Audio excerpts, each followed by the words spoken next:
Dr. 9 TV. Okey, teruskan menyokong Dr. 9 TV.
Ladies and gentlemen, a very good morning to everyone and a warm welcome to our all speakers. Yang berbahagia, Professor Emeritus Tan Sri Datuk Dr. Anuwar Ali, Chancellor of University of Cyberjaya, Member of Board Governors Emeritus University Kuala Lumpur, Associate Professor Dr. Sharina Muhammad Nordin, Head, Center of Social Innovation, University Technology Petronas, Professor Dr. Balakrishnan Parasuraman, Professor of Management, Human Resources, Industrial Relations, Faculty of Entrepreneurships and Business, Universiti Malaysia Kelantan, Associate Professor Technologies Dr. Jafrizal Jafar, Dean, Faculty of Science and Information Technology, University Technology Petronas, Associate Professor Technologies Dr. Khairul Azhar Mat Daud,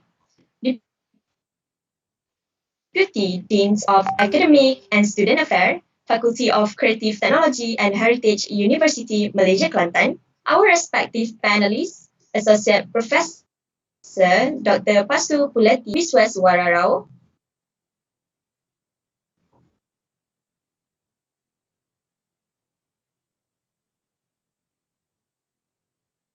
Associate Professor Faculty and Health Sciences, University Malaysia Sabah, Dr. Anna Faculty of Marketing, Ms. Amir, Consultant Talent Engagement and Culture, KPMG Malaysia, and all attendees.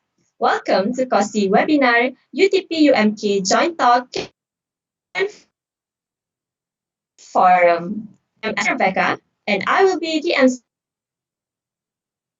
for our morning and with the collaborative talk and forum between participants. We have prepared the official songs for both universities. Let us proceed with the official song.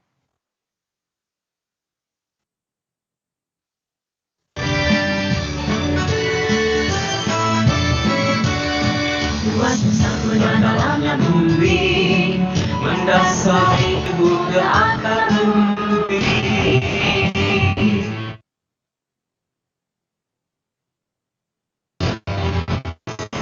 Dunia tanpa semangat, berazam membina harapan. Seperti generasi kami, masih kuat berdiri sebelah berdiri. Teknologi Petronas tidak kuat. Cerdas dan tangkap, beriku bagian berpandangan jauh di bidang teknologi berdiri teguh. Bersama ilmu yakin dan jati diri, kami bertekad menjulang pasti untuk dunia, untuk manusia. Matlamat kami sejahtera semua, matlamat kami sejahtera semua.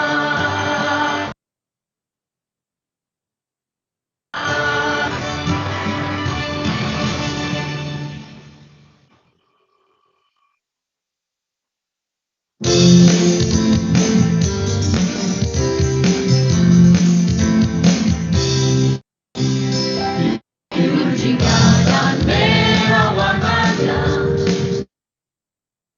semangat setia, inovatif, integriti, ilmu disukai, berbudaya sumber asli, keusahawanan kami, kekayaan akal dan budi, mendidik insan yang sejati.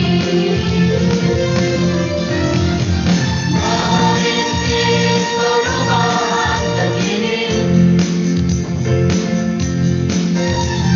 demi yang maha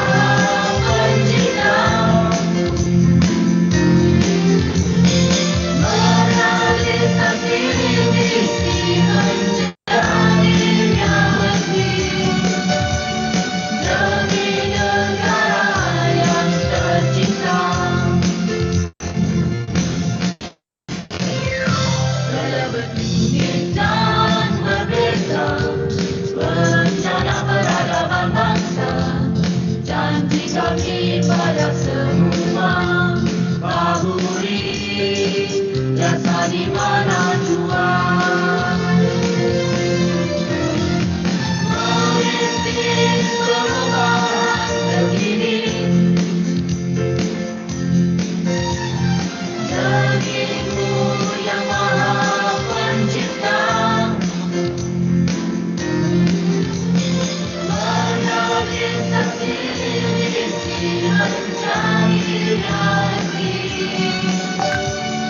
demi negara yang tercipta. Relevan unik dan berbeza, berencana peradaban bangsa, janji kami pada semua. Dahulu dan saling mana jumpa. Universiti melahirkan Kelantan, terbilang UMK.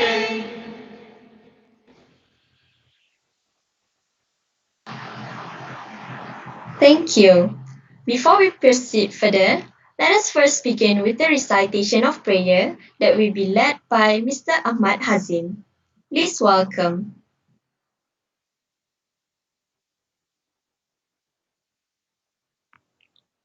أعوذ بالله من الشيطان الرجيم بسم الله الرحمن الرحيم الحمد لله رب العالمين والصلاة والسلام على أشرف الأنبياء والمرسلين وعلى آله وصحبه أجمعين اللهم إنك خلق العظيم إنك سميع عليم إنك غفور رحيم إنك رب العرش العظيم إنك بر الجواد الكريم ربنا آتنا في الدنيا حسنة وفي الآخرة حسنة وقنا عذاب النار وصلى الله على سيدنا محمد وعلى آله وصحبه وسلم والحمد لله رب العالمين.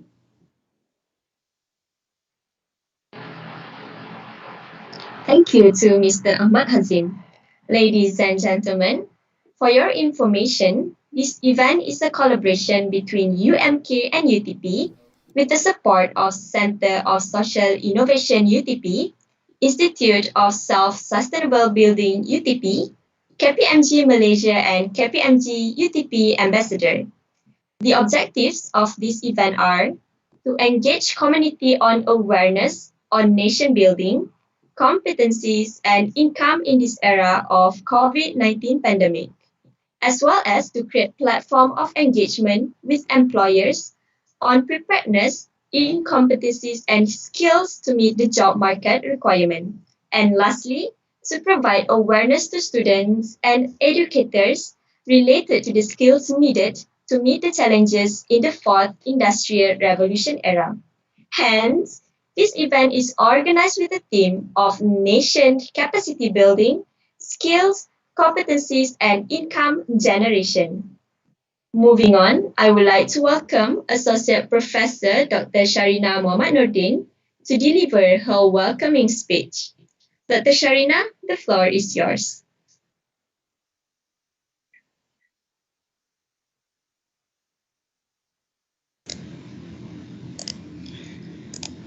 Thank you, Miss Esther. Bismillahirrahmanirrahim. Yang berbahagia, Professor Emeritus Tan Sri Datuk Anuwar Ali, Chancellor University of Cyberjaya, Professor Dr. Balakrishnan Parasuraman, Professor of Management, Human Resource, Industrial Relations, Universiti Malaysia Kelantan UMK, Associate Professor T.S. Dr. Jafrizal Jaafar, Dean, Faculty of Science, Information and Technology, University Technology Petronas UTP, respected guest speakers, ladies and gentlemen. Assalamualaikum warahmatullahi wabarakatuh. Salam sejahtera and a very good Saturday morning to everyone. I would like to welcome everyone here today.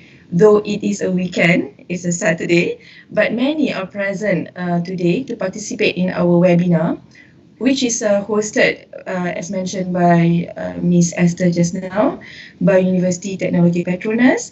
But our webinar today is actually a collaborative effort between UTP and also Universiti Malaysia Kelantan UMK.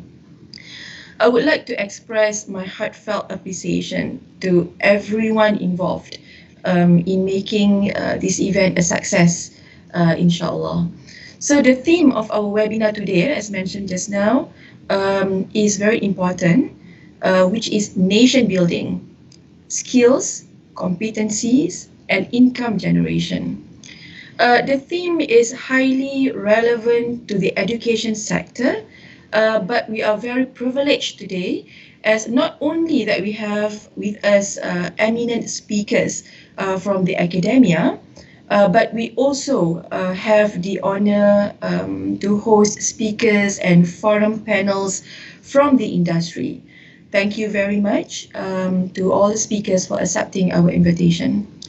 Ladies and gentlemen, the crisis that we face today necessitates a deep dive into deliberations, discussions on how we can continue striving to build future generation, to build the leaders of tomorrow for nation building.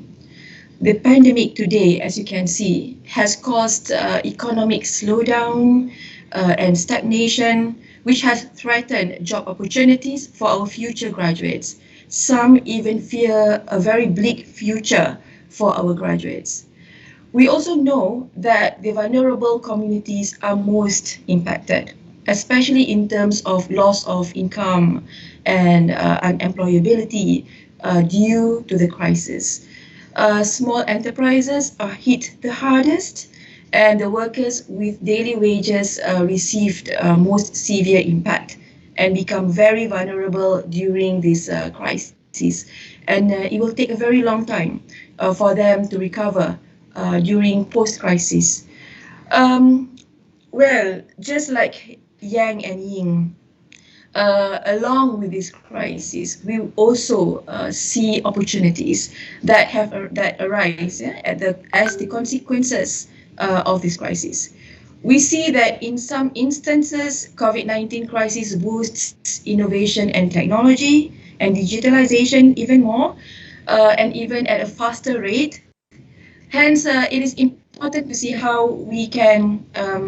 It is important to see how we as universities, together with with the industries, to respond to what is happening around the crisis today by tapping on our strength, which one of them is exploring advancements and innovations for example, taking advantage of Industrial Revolution 4.0. We should continue to explore technology solutions and innovations, for example, leveraging leading edge technology in AR, AV, big data, artificial intelligence to advance some urgent societal issues, for example, like the immersive education technology. As we are now living in a radical transformation, as you can see, we are trying to adapt to the situation today. Um, with the challenges of living in the new norm of COVID-19 crisis, we currently face great challenges. And for that, we need innovative solutioning. We hence look forward to our intellectual discourse sessions today that we have lined up for you. And speakers, our renowned, eminent speakers, with the three main objectives. The first one is, as mentioned by the MC, to engage community on awareness about nation building, competencies and income generation, to create platforms of engagement and employers on preparedness in competencies and skills, to provide awareness to students and educators related to the skills needed for IR 4.0. So with the sessions lined up for you today, I'm certain that all will gain beneficial knowledge and inspiring sessions, inshallah. So have a wonderful webinar, everyone. Thank you very much. Back to you, Miss MC.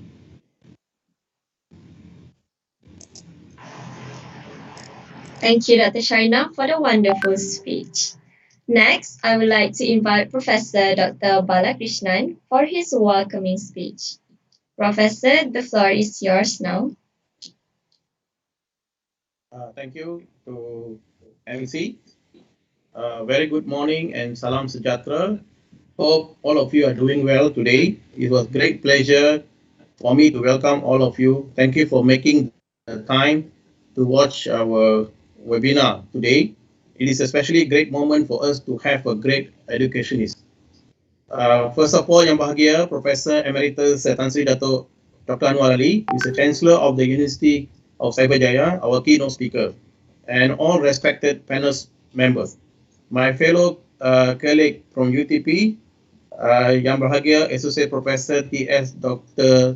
Jafril Jafar, Dean of Science and Technology, Associate Professor Dr. Sharina, Head for Social Innovation, and also my fellow colleagues from the UTP, Dr. Anna and Dr. Savita. And also our respected speakers. We have an invited speaker from industry, Mrs. Sunil, Anil, and also our forum panelists, my fellow colleagues from UMK, and also all the participants and beloved students around the world.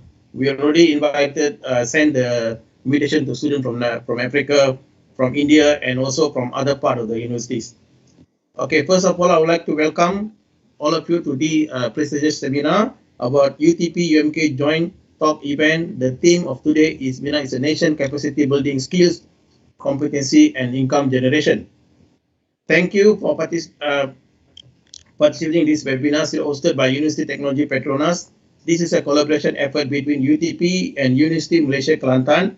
And this webinar is an outcome of fruitful collaborative effort on graduate employability, which is one of the most important issue going on and very hot topic in Malaysia, especially during the pandemic. And as an expert in HRM and minimum wage at the national level, I would like strongly believe that collaboration and partnering both public and private universities in the provide a solution to existing issue in the graduate employability. And I believe our Yang Bahagia Tan Sri Anuwar here, also one of the head chairman for the Technical Committee for Wage Council, which I also one of the committee there. We are very much concerned about graduate employability recently. We discussed at the national level with the ministry and with the industry. We want to see the graduate really employ after the graduate, and we also see the better salary, which is I think recently we saw that latest news where the graduate earning below the minimum wage, which is not appropriate at this moment. For this webinar, we're going to address some of the issues, how to bring the graduate to the next level. And I believe the university industry collaboration has been identified an essential item on Malaysia agenda for transforming itself to knowledge and innovation-based economy. So on the occasion as well, I also like to forward our 1,000 thanks to Yang Bahagia Professor Datuk Dr. Azizi, UMK Vice Chancellor, UTP, VC, UMK Deputy Vice Chancellors, Research Innovation, Prof. Arham, UMK Research Management Innovation Center, Director, Prof. Dr. Ziad, and all parties who are always giving their strong support to us along research. I would like to also thanks to our former Deputy Vice Chancellor Datuk Ibrahim Sheikh Omar, who was a previous Deputy Vice Chancellor, and he is actually initiating this matching grant under his leadership. And then from that, I think we're able to receive grant from both Universiti Malaysia Kelantan and UTP, which lead by Dr. Anna and currently lead by Associate Professor Dr. T.S. Khairul. All right. So, as you know that UMK actually the niche is actually entrepreneurship, and I believe that with the collaboration with the UTP as a science and technology university with entrepreneurship university, and then we can see some changes will happen during this time. And I really hope that this webinar that everyone is very important, panelists, everyone is very important person to address the issue, not only to the student, also to the policy maker at the university level, to the VC, to the down to the deans and so on, so that we have to look at what are the syllabus to be revamped, and also what the industry really needed, what the skill and so on. So this research almost completed, and we are coming to make the report, and of course we will publish and make known to all the participants in this room. And it's a very hard work, I believe. It's a lot of adults we've gone through during this research, and especially during the pandemic, we are having a lot of trouble. But with a strong team between UMK and UTP, with a various background. People come from the science, like Dr. Rao from medicine school, and Dr. Raj from the earth science, and some of us from the different field. We get together, and I believe all the graduate in this room also will benefit through our discussion for this morning. And this discussion not just will be end here. Of course, it will continue in the future with different forum. And really thanks to what do you call to Tan Sri. Although Tan Sri have a very big, very his schedule is very tight, and he able to make a time to come and share with us. And I know that Tan Sri have a very vast experience in academic because he was a former UKM VC, and he also OUM president for the last many years back, and currently also in Chancellor.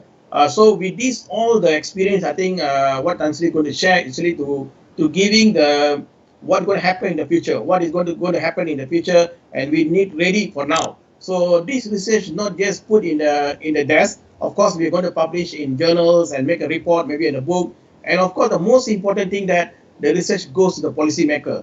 And I think I'm really happy that Tan Sri maybe can bring this matter to the higher level, especially to the Ministry of Education, Higher Education, and Ministry of Education, because we believe the soft skill not only started from the university. It's a very wrong concept. Actually, we're going to change the student to speak English. Very wrong concept. You should start from the primary school or kindergarten. They should start, and they should start from the family. It's not when come to the university then we're going to teach a skill. It's actually wrong concept, I believe. But what we try to do in the university, we are trying our best. Actually, university done a lot of good job, and the industry must understand also we are doing our best, and I'm able to come out. Some of the graduate and most of the graduate, I think they're able to have all the skill, the talented people. So with that, I believe this webinar is a very important webinar for the timing, especially in COVID-19, and we hope that I wish all the participants will have a great time for a whole day with the great speakers, and please ask questions. And I believe many speakers will willing to share and help of you. So with that, I think I'm thank you to everyone, especially Yang Bahagia Tan Sri, also to the Associate Professor Dr. Jabril, the Dean of Science and Technology, and also my colleagues from UTP, Dr. Anna, Dr. Savita, and also from UMK, Associate Professor Dr. Khairul, Professor Dr. TS, Dr. Nick, Associate Professor Dr. Rao, and also Dr. Raj. Thank you very much. Have a fruitful discussion. Thank you so much, Professor Dr. Balakrishnan. Now let us proceed with the next speech by Associate Professor Technologies, Dr. Jafrizal Jaafar. Dr. Jafrizal, the floor is yours now. Bismillahirrahmanirrahim. Thank you, Esther, for the introductions. Okay, yang berbahagia, Profesor Emeritus Tan Sri Datuk Dr. Anuwar Ali, Chancellor Universiti of Cyberjaya, Profesor Dr. Balakrishnan Parasuraman, Professor of Management, HR, Industry Relations, Universiti Malaysia, Kelantan, Associate Professor Dr. Sharina as a main person in this event. To all speakers, distinguished guests, participants, colleagues from UTP, also colleagues from UMK. Assalamualaikum warahmatullahi wabarakatuh, dan salam sejahtera. Very good morning. I'm on behalf of UTP feel very proud with these two collaboration between UTP and UMK, because we see that there is a integration between the technology and the engineering part, which is the technical part, which is you can see UTP is a technology-oriented university, and UMK the entrepreneurship. We can see the synergy there, and I'm very proud that both universities are heading towards the same goal for the betterment country and so forth. So this is have given a good sign of it. Everybody know UTP, as I mentioned, the technical university. Even though we are technical, we also feel very proud to say our humanities and management arm also moving as synergy and synchronized with our technologies. So center led by Dr. Sharina is one of the example, and also we collaborate with others. This is in relation of IR 4.0 UMK. Once again, I think the input and then the sharing session with all the from the speaker, especially our keynote speaker, I think his view and experience, as been mentioned by Prof. Balakrishnan just now, will give us some, we be able to see ideas what will go ahead in the future, and sharing from the industry also see how academic and industry can move together in that sense as well. All right, so I really hope all the participants will get benefit of this. And I believe even though today is Saturday, all the participants still spend their time because they feel that this is a very important journey, very important event, not just about our country. I think for the new knowledge, new informations that been generated from here. Okay, so with that, I'm not going to prolong my talk, my speech today, because I believe all the participants are very excited on this event with the sharing session and so forth. For the last and not least, I would like to congratulate all the organizing committee, but both from both sides, UMK, UTP, especially from UTP side, CoSI, who have, I think, spent time and commitment to make this event a very going to be a very successful event.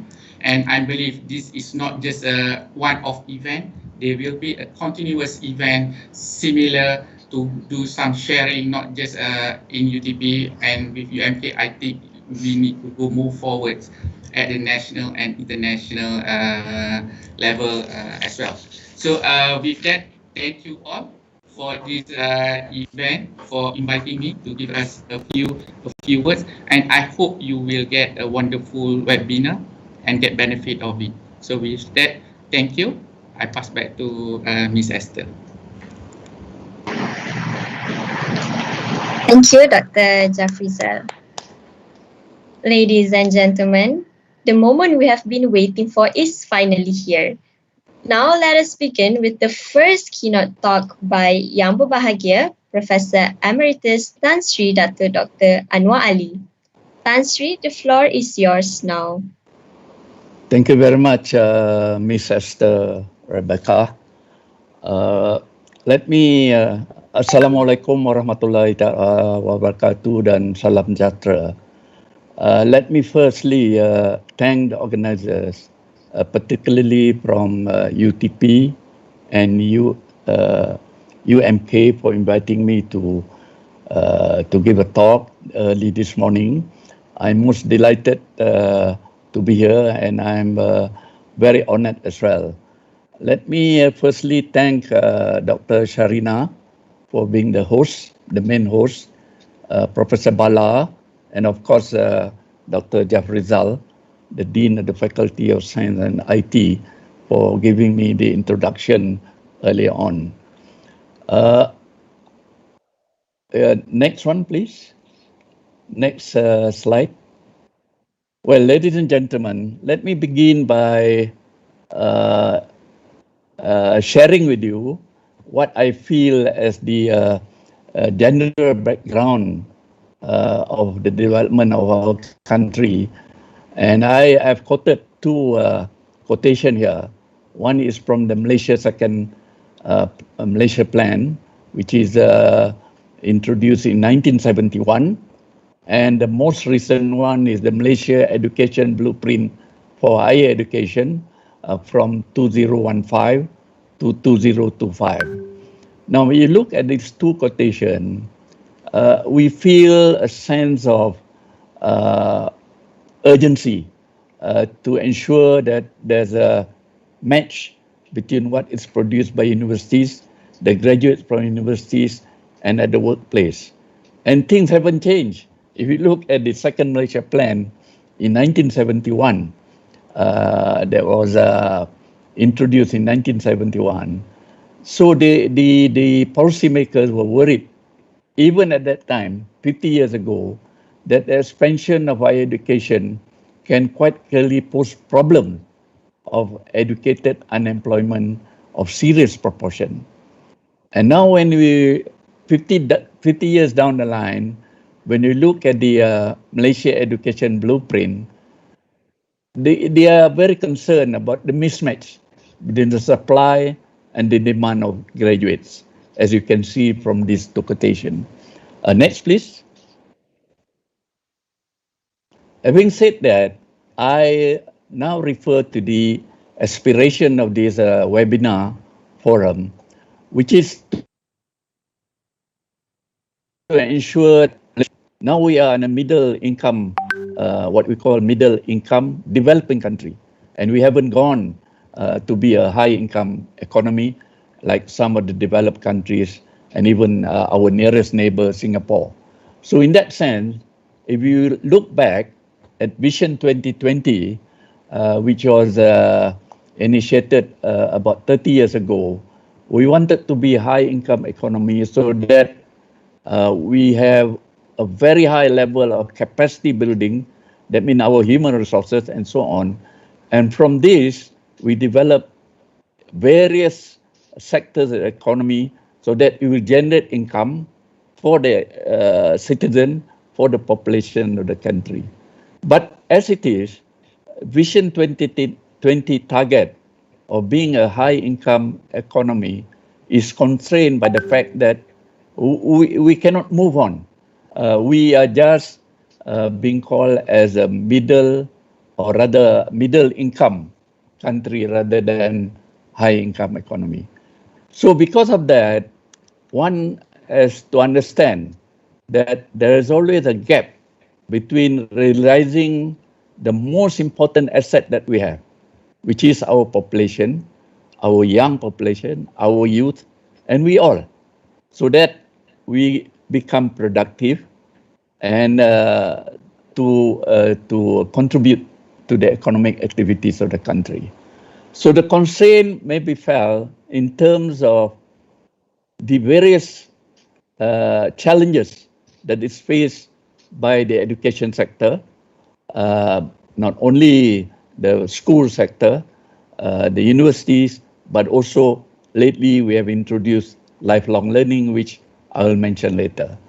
Now, because of this situation, because of the challenge that we face, we will look at the various sectors: agriculture, manufacturing, services, construction, and so on. We are still dominated by what shall I say, low or middle range value added activities, because of the fact that our R&D is still minimal comparatively. Our innovative activities are still not as developed as in many advanced countries. And because of this, we find that we look at the structure of the employment of our country, a lot of our working population are considered as low skill or semi-skilled.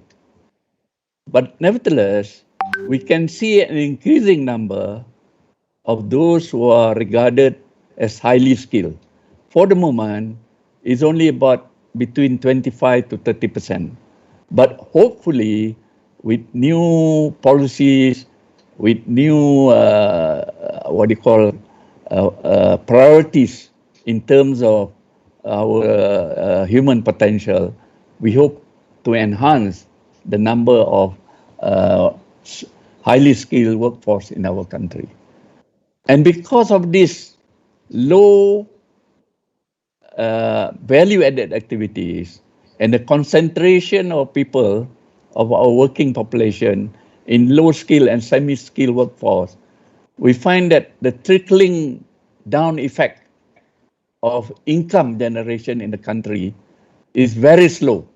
And it is because of this that in our country, we often talk about income disparities, income inequalities. This can be manifested in terms of income of, say, the population that is regarded as B40 now. And also there are regional disparities income disparities between people who are involved in the agriculture sector, manufacturing, and the modern services sector. So because of this, we must be able to, what they call, to jumpstart so that our economy will be moving faster. And the only source that I can think, apart from capital investment and so on, is our human capital development. Next, please. Now, if we look at the figures, the data doesn't appear there.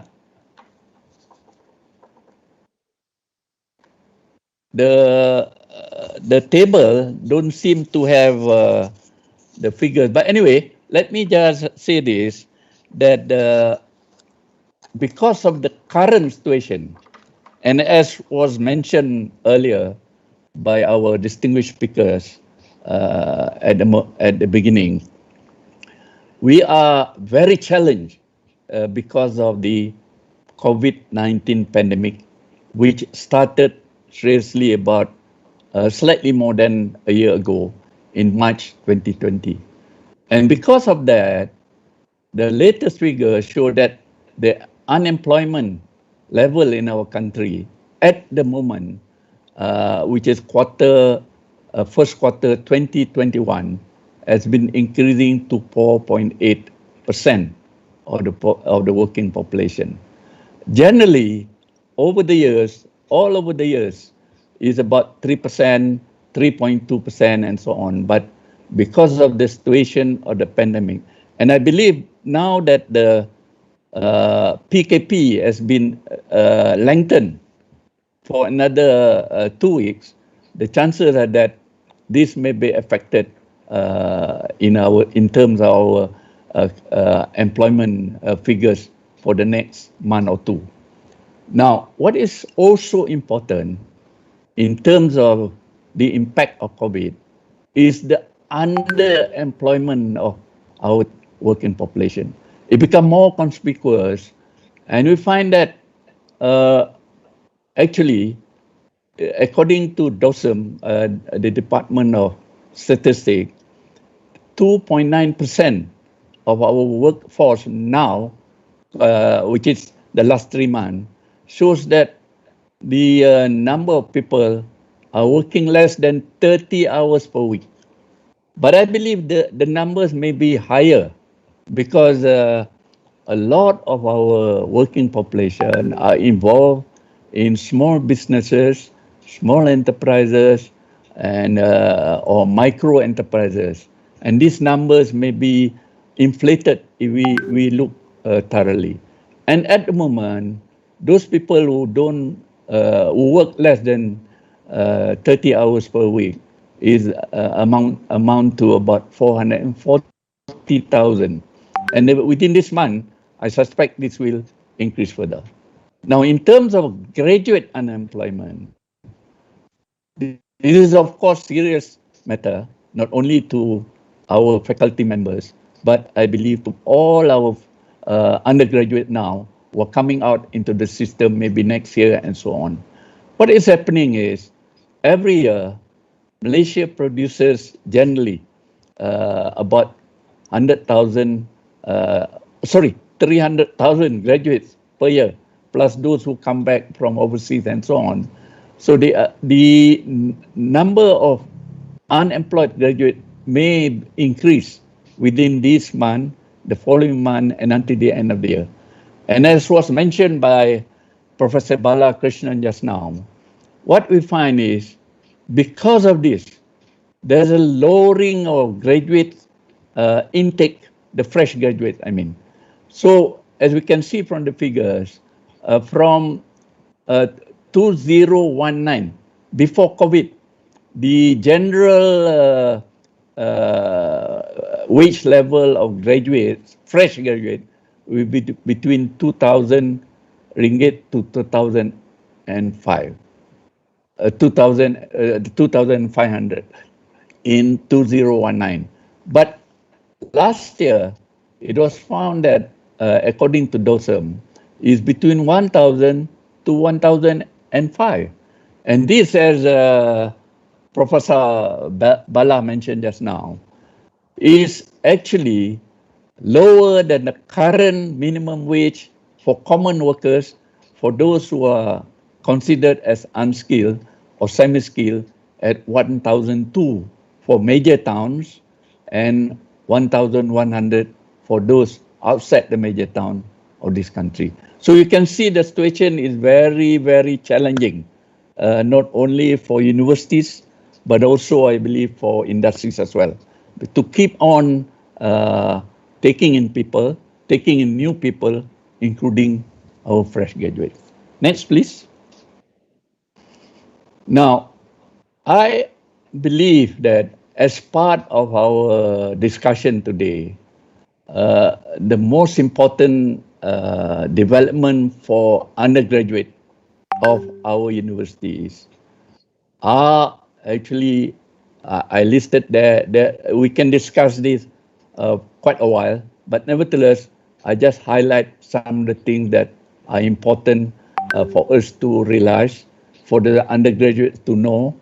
Let's say on the left-hand side, what we call thinking skills, management skill, entrepreneurial skill, computing skills.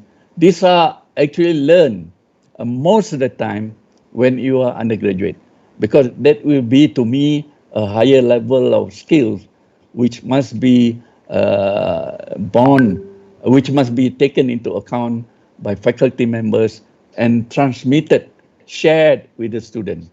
Now, on the second side, interpersonal and leadership skill is equally important, but these are things which can be taught even at schools, where you find that activities, extra curriculum activities, co-curriculum activities at schools, you also teach interpersonal and leadership skill.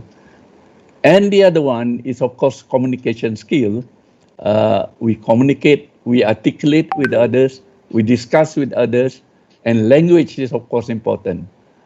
But because of the current situation, and sometimes we emphasize English, this has become a very challenging task for the schools to ensure that the student, our student, get the right level of English skills, English language skill, so that when they go to university, they are already equipped with the necessary skill. But as we all know, this may not achieve the right level and so on.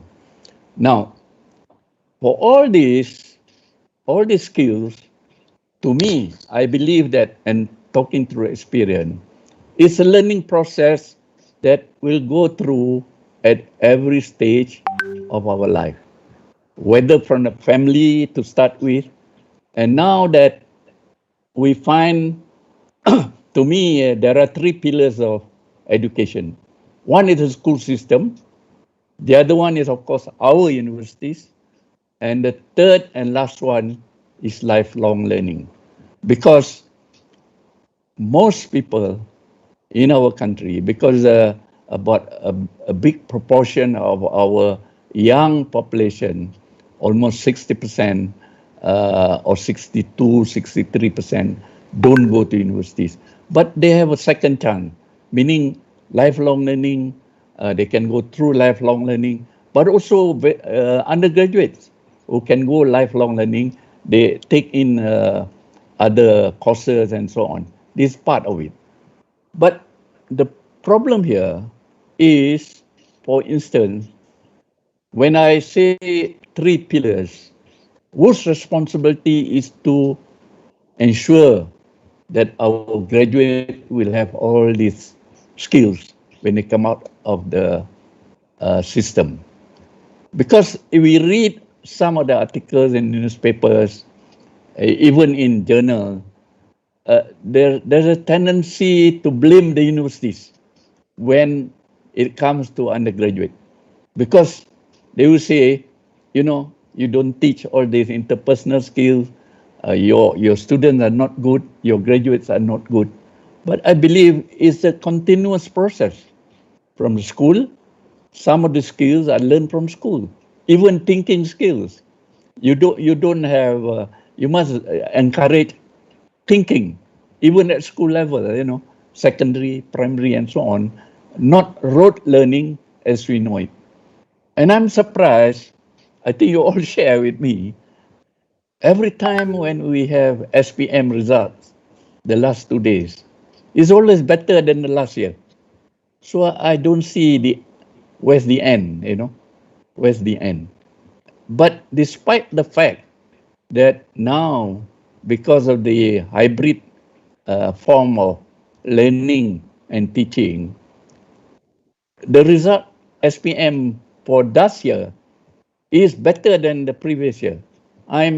Of course, this is subject to another forum, I guess, where we can discuss about it. But for Malaysia, we look at the bottom there. We have to have other, what you call, attributes of the student, not only from the school, but from the university. We have what we call Rukun Negara, the 5 principles, we all know it. So how do you embed this in the student? How do you know that they are well equipped with Rukun Negara? So this will also imply national identity, our good values, ethics, and so on. So for the school system, for the university system, apart from giving the knowledge that you're supposed to give, the skills, the competencies in the knowledge, you have to do all these things, and it is very challenging, not only for the teachers at the school level, but for faculty members at all universities. Next, please. Now, the most important, as was mentioned by our earlier speakers, Dr. Sharina, Dr. Jafrizal, Professor Bala, how do we link this from what we have in the universities, the academic program that we give to our students in all the faculties, not necessarily in the sciences or IT or engineering, but also encompass all.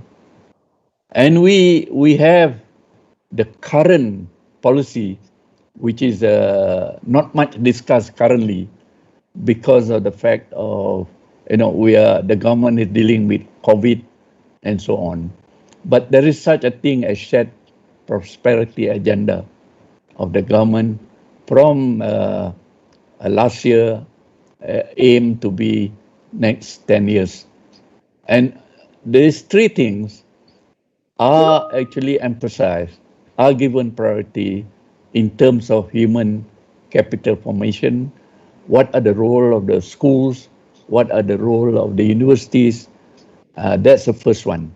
We must produce good graduates, excellent graduates in terms of the skills, competencies, and so on.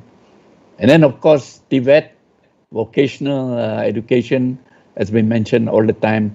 We need to increase science students who do science and technology and so on. And of course, continuous upskilling and reskilling.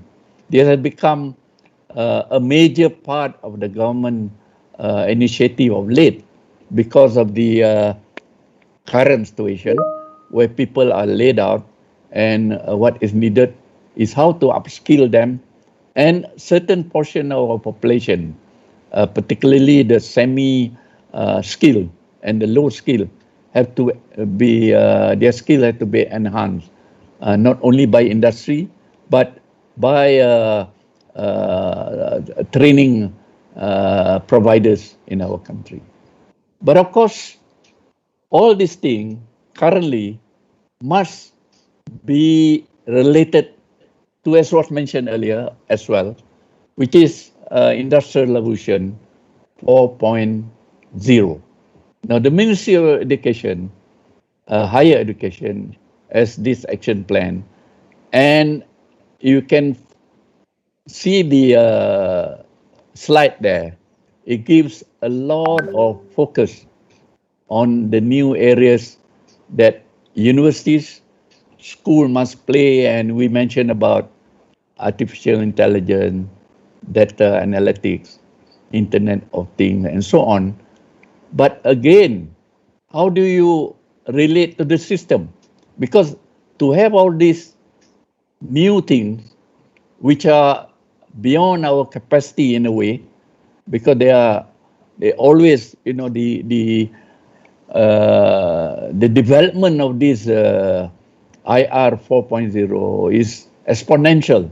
It's so fast that how do we cope to catch up with all these things? And in the focus of the action plan of the Ministry of Education, you can see the higher education governance. This, I think, relate to how public universities particularly can enhance their governance system to be more flexible, to be more autonomous in terms of making decision, about academic matters, program, and so on. And of course, to enhance their 4.0 ecosystem. How do we develop the system, the learning platform, and so on, to have all this in our university? And thirdly, is how to produce highly skilled, and this is important, knowledgeable talent for our industry, because the industry seems to me faster, a little bit faster than the universities. So how do we match this, the needs of industry? As I said at the beginning just now, to close the gap between the supply of graduates and the needs industry. Is always a tussle. The industry people will say the universities don't produce the right people and so on. And last but not least, research and development and innovation must be given priority. And this is where we have a very weak link between universities and industry. And you must remember that our R&D is still very low in terms of our national product, in terms of national income and so on.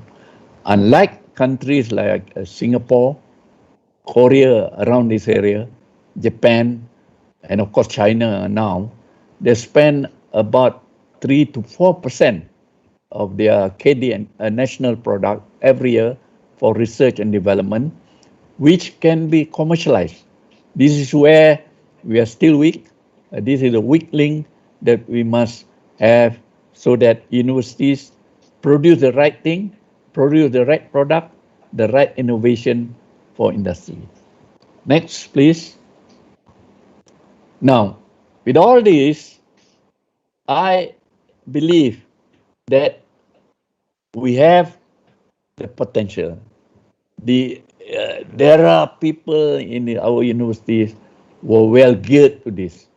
The only thing is some faculties are more advanced than others, but nevertheless, we put our minds together, I think we can do something better. So for us, for faculty members, given this new working environment, how do we adjust to the skills that are needed in industry particularly? How do we define which industries will be moving faster? We are given that the signal that the new industries will be related to IR 4.0.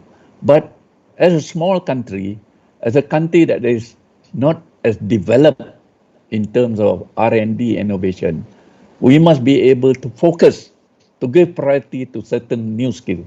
We can't do all because we are still, we must choose the priority. We are still moving upward. So it's important that these new skills must fit into the needs of the industry that have been developed under the IR 4.0. Now, the next one is, of course, automation. What we call smart product and new business model. And I believe UTP, for instance, UMK will go into this, particularly how to identify what are the new business model in this context. So this student will be prepared. If we have all these faculty members are prepared to do this, so to identify all these models that are always available in terms of information, in terms of the experience of industry and so on. The third item is, as we know, is job shifting, where young graduates or even slightly older graduates, they are not like my generation, where we go into a job, we take the first job, we end up in that job until we retire. But the graduates of today, they are more choosing. They want to see what are the potential in terms of not only income, how you to utilize their capability, their knowledge. And this is where I think students must be taught how to move in the right direction. And some jobs, of course, will disappear. Some jobs will disappear. And this creates job insecurity among the fresh graduates, fresh school leavers, because we are not sure how technology, how IT will take over all this. And it creates a sense of insecurity for many undergraduates because of the fact that we are not sure where the occupational profile will move on. And last but not least, I see this is an important item in one of your forum, maybe this afternoon, what we call freelance working, where people will stay at home, work from home, and they do this. And even as an example, my daughter is doing this. She's a graduate, but she stays at home. I say, why you want to stay at home? Why do you leave your job after the 2 years? She said she's happier that way because I think I told Professor Bala, she edit a lot of PhD students' thesis, and she said that some of the thesis, especially foreign students, their English is not so good, so she can charge more to the foreign student who do their PhD here. That's one of the items that will be taken into consideration. Of course, a fresh graduate has to be taught to be multi-dimensional, meaning they can look not only at one tunnel, but they are capable of looking at various channels so that when they go out of the system, of the university system, they are able to adapt to the new changes that I mentioned. And of course, creativity, I believe all the students are taught to be creative, and these have become more important. Creativity, not only telling the student what to do, but equally important, what are the programs that are to be taught, possibly to engage students to be more creative. And I think every faculty member, every faculty in the university have to think through what are the areas that we can teach the student to become more collaborative. And last but not least, I think the student, through our teaching methodologies, learning system, have to be articulate. I think that's very important. Articulation of ideas, articulation of their experience. Because sometimes a student may be average, they only score maybe 2.9, 2.8 CGPA. But if they can be articulate, impress the industry, impress the future employers, that's the most important part. I think this articulation is one of the thinking skills, one of the skills, competencies that will be very, very important in the future. Because some people I know, their knowledge is very, not so much, but they are very creative and they are very articulate. So we find these people who can move forward when they are out of this university system. Next one, please. So, ladies and gentlemen, this is my hope and my wish that every one of us, whether we are in universities or industry, we have to be part of the Malaysian journey towards, higher income level, sharing of our income, and this must be done at all level. We must have proper planning and effective implementation. I believe in this because sometimes we plan a lot of things, but we find it difficult to implement because we do not choose the right priorities. So all stakeholders, whether it's the government, the industry, but equally important, we in universities must be able to propel our country to a better development or progress. Thank you so much for listening. Thank you.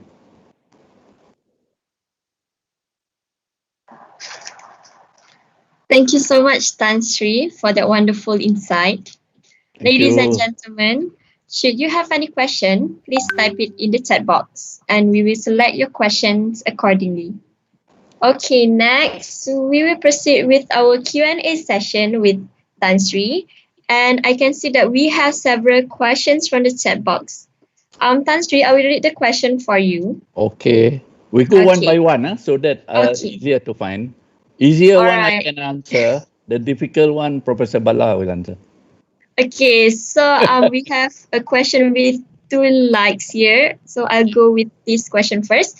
The question Okay. is how to close the gap faced by the graduates and how can policymakers, industry and universities assist in this? Okay. Briefly, I think what is important to close the gap between what we produce as undergraduates and the need industry is to ensure, to me, I think this is common knowledge, where our curriculum, our syllabus, the subject that we teach is what demanded at the industry level. That's one. Secondly, I think very importantly is to ensure that our student our student learning and teaching at every faculty is very student focused. Meaning, faculty members must be able to create a passion to to to to acquire knowledge, and that's important. So every faculty member, to me, you have to have the passion to teach the best that you can. The last one is the platform, that how you teach, the teaching methodologies, the teaching pedagogies. So these are, I believe, the universities are working on better platform because of the COVID, because they have to go hybrid, they have to go blended. It used to be only face to face, but now I think UTP, UMK is more well prepared in terms of delivering their courses through the online and so on. But I believe that online alone does not help. There must be a blended, in the sense that some courses are done online, the easier one, but for the courses that are require practical and discussion, you need face to face in the classroom as we normally do. I think I'll stop there. Thank you. Thank you so much, Tan Sri, for your comments. Okay, next we proceed with the second question. This question is kind of long, Tan Sri, but I will read it for you, okay? Okay. So, Tan Sri, what is your opinion for graduate salary?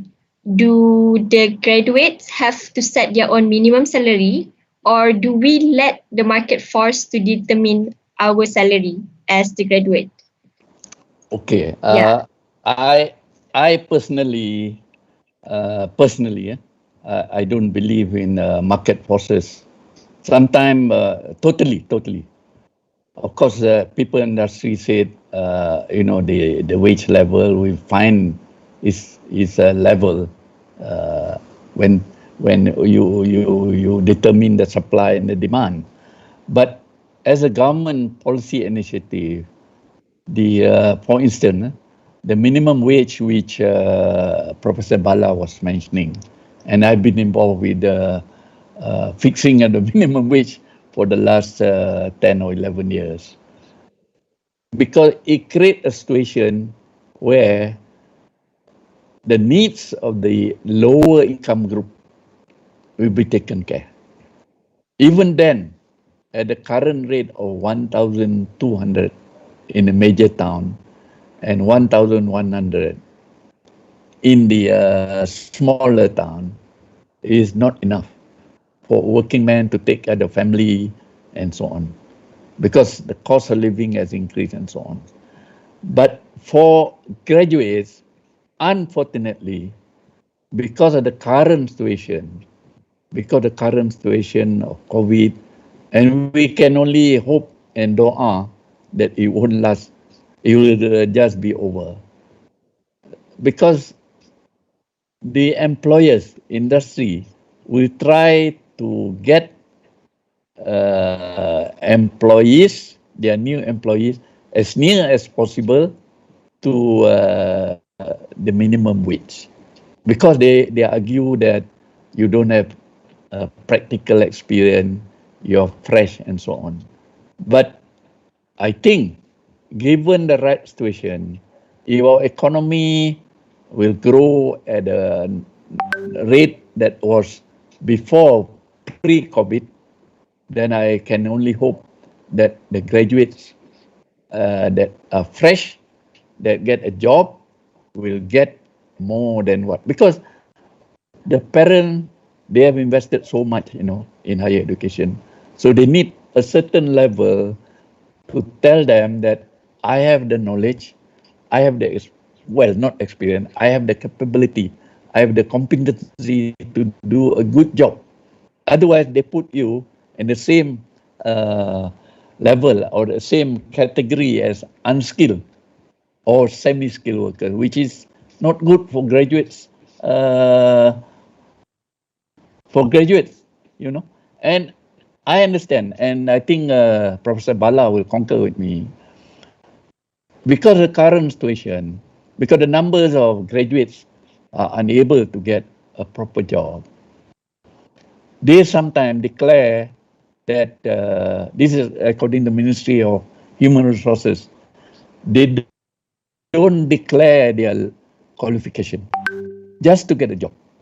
So they say, I am SPM, my highest level SPM. So when you get SPM, that means you get minimum wage.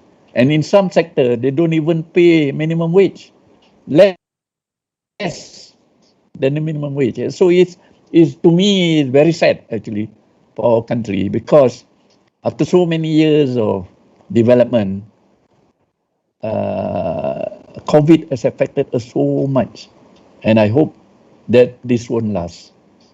Thank you, Esther.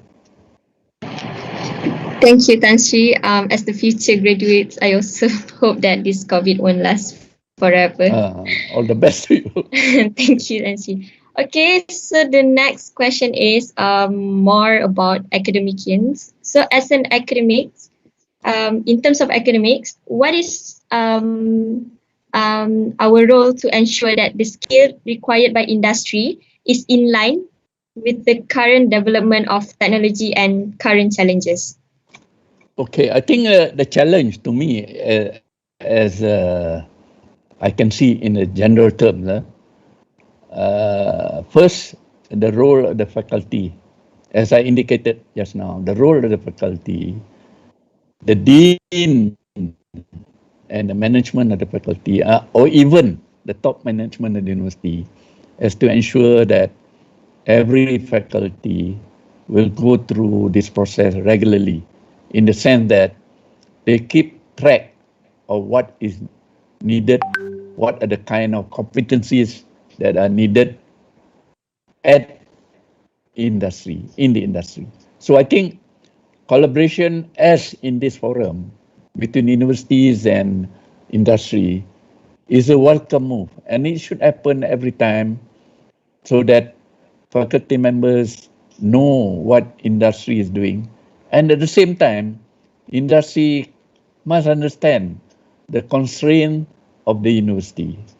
I know sometimes it's difficult for a faculty to change the curriculum, because there will be plenty of discussion. It will take a lot of time to get a new course into the syllabus and so on. And because of this, the faculty have to arrange the priorities, so that at the end of the day, the student comes first. To me, that's the role of university. Of course, to create knowledge, to do research, to publish papers is also important. But one can do this at the same time. I mean, as a faculty member, you should be contributing to the well-being of your program and so on. But on the individual side, this is important. Sometimes professors, academic universities, I'm not sure about UMK or UTP, but I know some university, it's difficult to get them together, because they are clever people. Don't you agree, Esther? Yeah, I agree, Tansri. To get working as a team may not be as easy as we think. But nevertheless, to be a academic, from what I observe and from my experience, one has to be very passionate. Like a teacher in your school, if the teacher is very passionate about teaching, the student will always remember him or her.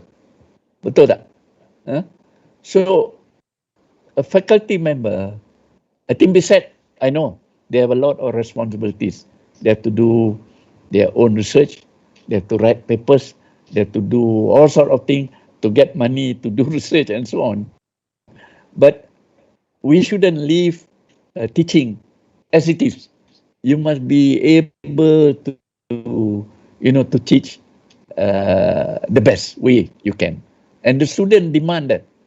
And for all the faculty members, I always, I have younger friends in the faculty. Give the student the best.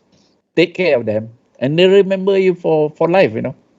So when they graduate, they only remember, this was my best teacher, this was my best lecturer, right?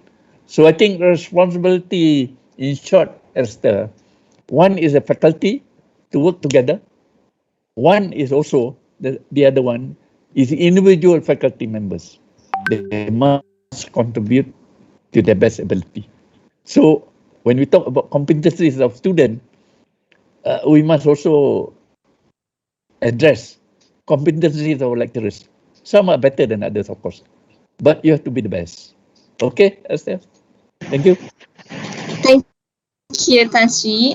If I may add some more, in my opinion, I agree with you, Tansri, because as a student myself, I believe that both lecturer and industry people should collaborate in order to prepare us as a student in the future soon. Yeah. Yes. Thank you so much, Tansri. You're final year student, are you? I'm in my second year. I'm going for my internship. Yeah. So you're doing good. You are doing well.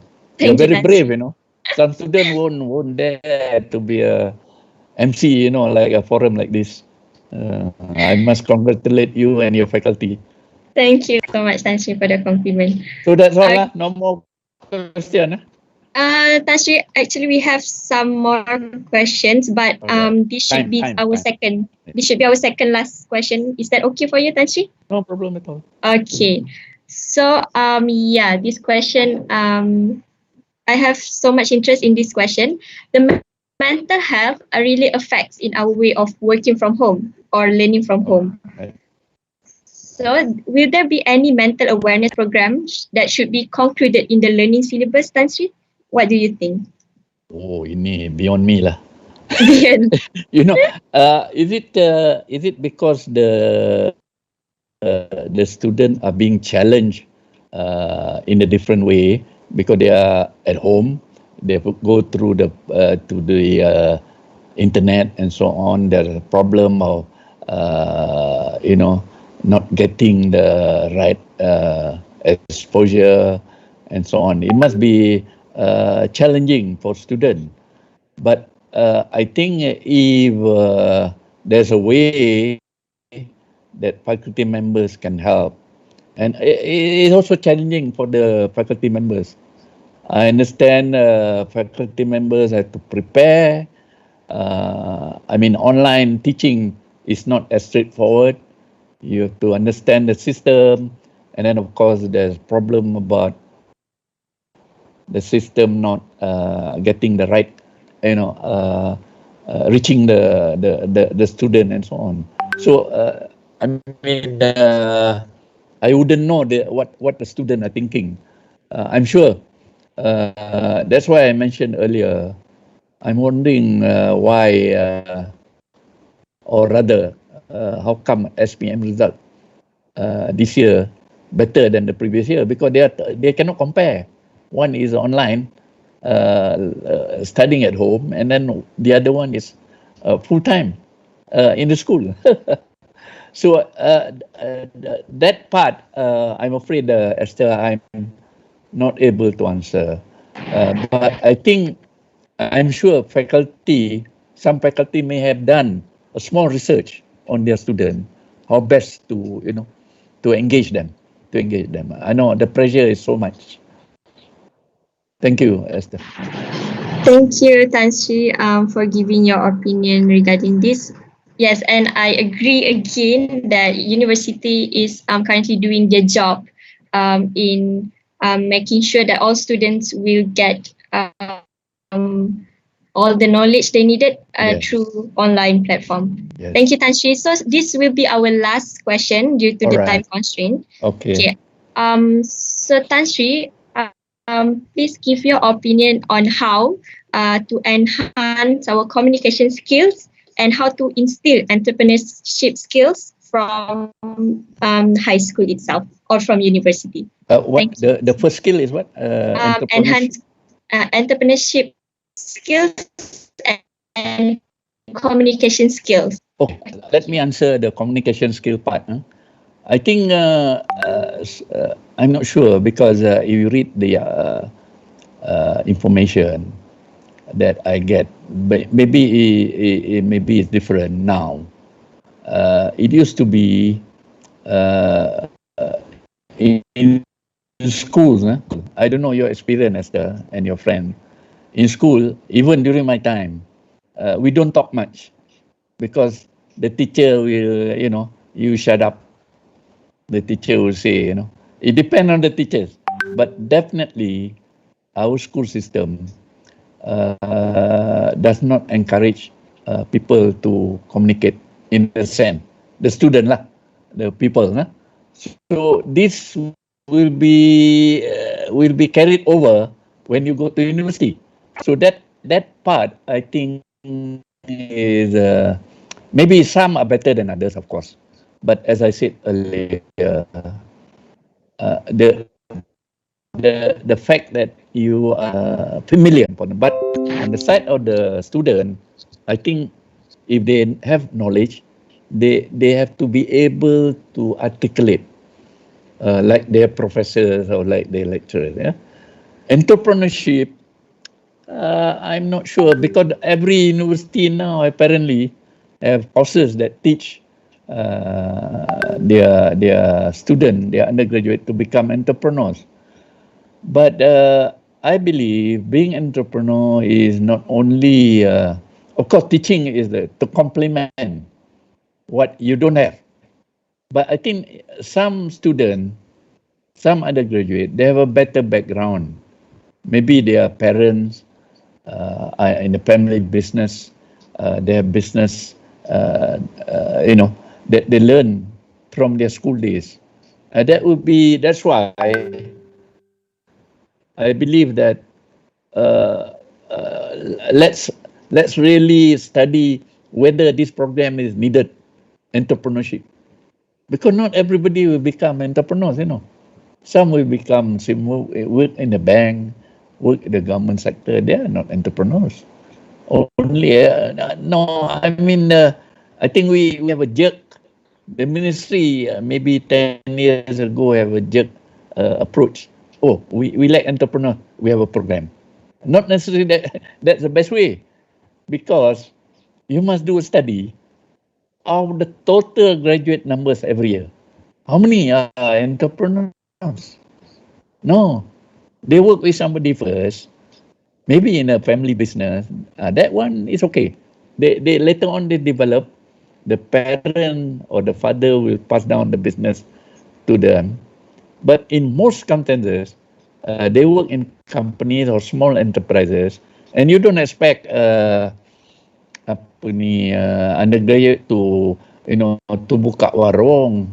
I don't know. Maybe Pro Bala can answer this well, because he's involved with the training. So the question to me, you have to do a study, or maybe it's been done. How many of our student population in the faculty are really moving into entrepreneurship? So that I have to see by every university. Maybe UTP has done it, UMK has done it, but entrepreneurship, not necessarily jual roti John. You can join a big company. That's entrepreneurship. Industry, that's entrepreneurship. Some people prefer to work in the government. So there must be a proper approach to that. Thank you. Thank you, Tansi. Thank you again. So what I can summarize from your answer just now is that as for the communication skills, I believe that all the students should have their own initiative to Yes. go out from their comfort zone, turning themselves into an extrovert person. I believe they should balance the knowledge and communication skills. And for entrepreneurship, I believe that all universities should have some approach in order to make all the students be exposed to the entrepreneurship skills. Thank you so much, Tan Sri. Thank you. I think we should stop here due to the time constraint. Okay. Thank you. Thank you So so much, much. Tan Thank you Sri. so much for listening. Yeah, thank you, Tan Sri. So, ladies and gentlemen, we can now move to our next agenda, which is our forum session. We will proceed with the morning session forum titled Technical Skills versus Soft Skills, that will be moderated by Associate Professor Technologist Dr. Khairul. This forum will include discussion about students' readiness on skills, industry perspective on skills, tips on securing job during pandemic, and many more. But before we begin, allow me to introduce our moderator for today, which is Associate Professor Technologist Dr. Khairul. Dr. Khairul is a certified Malaysian Board of Technology, professional technologist, and a member of the IEEE International. Besides, Dr. Khairul used to be a master trainer in computational thinking multimedia development corporation and was awarded twice as an Excellent Service Award in 2011 under the Department of Polytechnic Education, Ministry of Higher Education. Currently, Professor Technologist Dr. Khairul is the Deputy Dean of Academic and Student Affairs, Faculty of Creative Technology and Heritage in the University of Malaysia, Kelantan. Dr. Khairul, you may take the floor from here. Thank you, Dr. Khairul.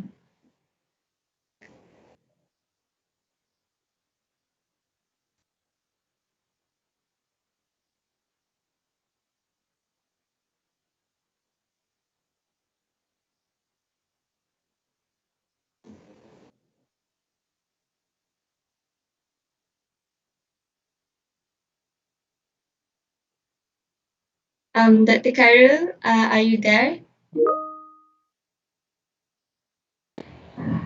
Okay, hi. Thank Sorry. you. Actually, I have keep talking without on my microphone. So sorry. Yeah. Thank you to Miss Esther. Okay. For your Allah Taala wabarakatuh. Salam sejahtera and welcome to this webinar. First, I would like to say thank you very much